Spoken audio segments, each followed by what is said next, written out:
going to talk about today is kind of a whirlwind overview of a lot of research that's been done in my research group at NVIDIA. Nothing I'm presenting here is a product, nor is it indicative of products that NVIDIA may release necessarily. Of course, it's IP we're developing for NVIDIA, so make of that what you will. But first of all, I'd like to start with a couple position statements here. This first one, my personal opinion is that I cannot think of any other device other than wearable smart glasses that has the potential to replace the smartphone. And as ubiquitous as the smartphone has become, I think that's saying a lot, that it has the potential even to replace that. That said, and I put augmented reality on the slides. I may use virtual reality interchangeably with that, as well as near-eye display. What I'm talking about when I say augmented reality is the near-eye display computing, some sort of smart glasses that gives you augmentations on top of the real world. Or if you shut off the real world, it just gives you an entire virtual world. We're going to need some massive shift here, and importantly, we're going to need this vertically integrated graphics system that integrates all of these different components. And so in my research group, we have experts and specialists working across all of these areas. This here is another list of these areas. It's really fun to be able to work in such a cross-disciplinary team and be able to go to the human perception expert and then jump over to the graphics expert and to real low-level circuits engineers, and have all of us collaborate and work together. Right? We find that it brings a lot of really cool new ideas. Now I'm going to go through this slide really quickly, but there are some limits to how far a human can see. And if we do some math, we can find out that we need something on the order of 100,000 to 1,000,000 times better than the currently existing VR headsets. And this is assuming 240 hertz refresh rate. I'm a little skeptical that that is as good as reality, since real light photons are constantly being emitted kind of in a random access pattern. And so if you're still just dealing with frame rates at 240 hertz, that's some distance from reality.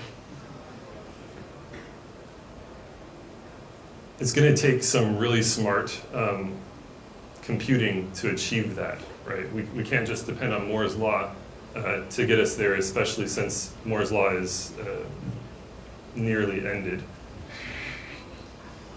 And I think I just skipped a couple slides.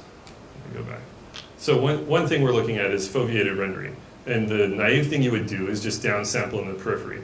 But importantly, our researchers found through human perception studies that that doesn't work.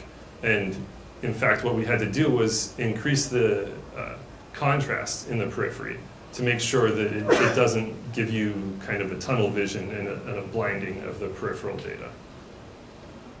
Another thing we've done is try to push forward on form factor. And this here is research presented at SIGGRAPH in 2013, I believe, which is a VR display, essentially an array of micromirrors on front of a micro display. And what you can get is a light field represented.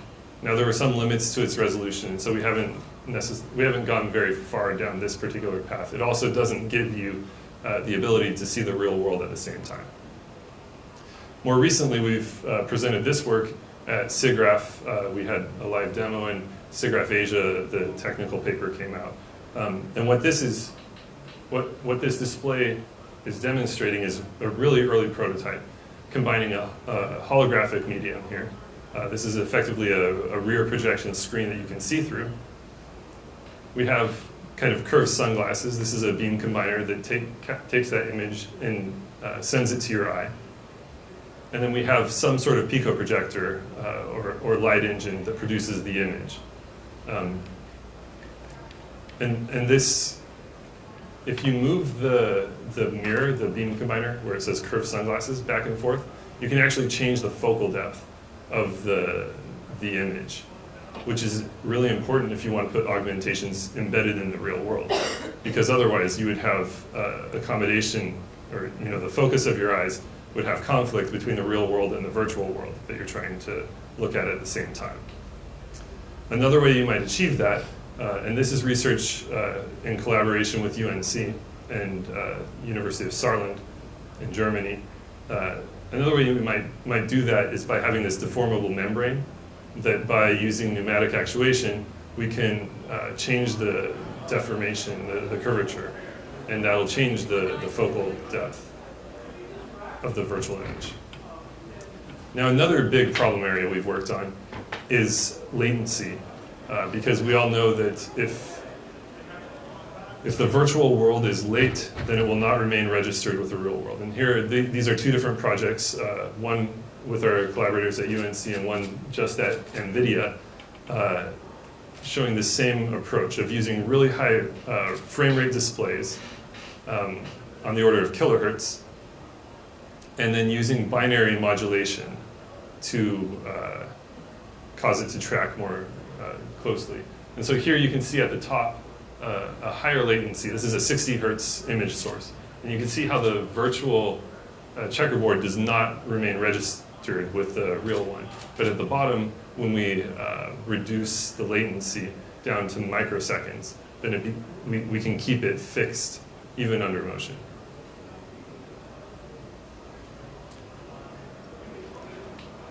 Back on computation, we've been considering some other types of rendering primitives.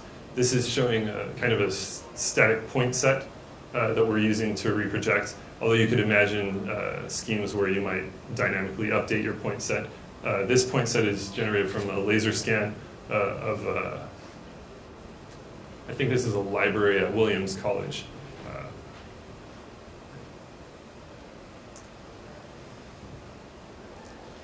As a computer graphics company, we're always looking at the future of graphics, and it's been said that ray tracing and path tracing are the future and always will be. In an effort to make it more interactive, we're working on denoising so that you can take a single sample per pixel instead of the thousands of samples that you need to get the image to converge, and building smarts into the algorithm to make it look better. And we've looked at this with kind of traditional approaches, but also using artificial intelligence. And there are other graphics applications of artificial intelligence that our research team has looked at, such as facial animation, anti-aliasing, and actually doing learning embedded in light transport.